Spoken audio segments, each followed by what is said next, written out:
द्रौपदी का जन्म साधारण नहीं, दिव्य।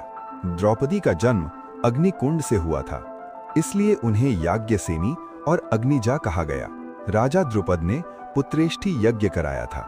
पुत्र के रूप में धृष्टद्युम्न, पुत्री के रूप में द्रौपदी। द्रौपदी अत्यंत सुंदर, तेजस्वी और आत्मसम्मानी थीं। उनका विवाह साधारण नहीं हो सकता था। स्वयंवर और अर्जुन का पराक्रम। राजा द्रुपद ने द्रौपदी का स्वयंवर रचा। शर्त थी, घूमती हुई मछली की आंख को नीचे रखे पात्र में देखकर भेदना। अनेक राजा असफल रहे।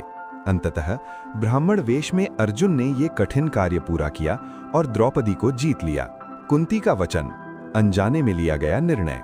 अर्जुन द्रौपदी को लेकर पांडवों की कुटिया पहुंचे और बाहर से कहा, मां, आज हम बहुत सुंदर भिक्षा लाए हैं।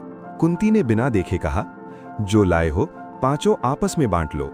पांडव स्तब्ध रह गए। द्रौपदी भी चकित थीं। अब प्रश्न उठा, क्या मां का वचन बदला जा सकता है? धर्म संकट और श्री कृष्ण की भूमिका। ये मामला श्री कृष्ण तक पहुंचा। कृष्ण जानते थे कि ये केवल संयोग नहीं बल्कि नियति है। उन्होंने कहा, कुंती का वचन असत्य नहीं हो सकता। द्रौपदी कोई साधारण स्त्री नहीं, ये विवाह भविष्य की लीला का भाग है। पूर्व जन्म की कथा, असली कारण। अब आता है सबसे गूढ़ और महत्वपूर्ण कारण। पूर्व जन्म में द्रौपदी पूर्व जन्म में नलायनी नाम की स्त्री थी। उन्होंने भगवान शिव की घोर तपस्या की और वर मांगा, मुझे ऐसा पति मिले जो 5 श्रेष्ठ गुणों से युक्त हो।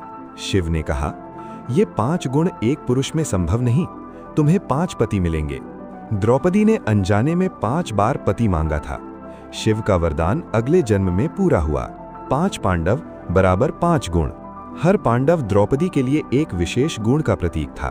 युधिष्ठिर धर्म और सत्य, भीम बल और संरक्षण, अर्जुन सौंदर्य और पराक्रम, नकुल रूप और विनम्रता, सहदेव बुद्धि और ज्ञान। इस प्रकार द्रौपदी को वो सब मिला जो उन्होंने मांगा था।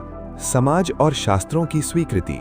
ये विवाह आज के दृष्टिकोण से असामान्य लगता है, पर उस युग में ये धर्म सम्मत था। देवर्षि नारद सहित ऋषियों ने इसे स्वीकार किया। स्वयं श्री कृष्ण ने समर्थन किया। द्रौपदी त्याग, धैर्य और धर्म की मूर्ति। द्रौपदी केवल 5 पतियों की पत्नी नहीं थी, बल्कि महाभारत युद्ध की प्रेरणा, नारी सम्मान की आवाज, अधर्म के विरुद्ध अग्नि।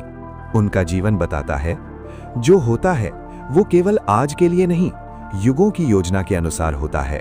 निष्कर्ष, द्रौपदी का 5 पांडवों से विवाह कोई मजबूरी नहीं, कोई दुर्घटना नहीं, बल्कि पूर्व जन्म का वरदान, कुंती का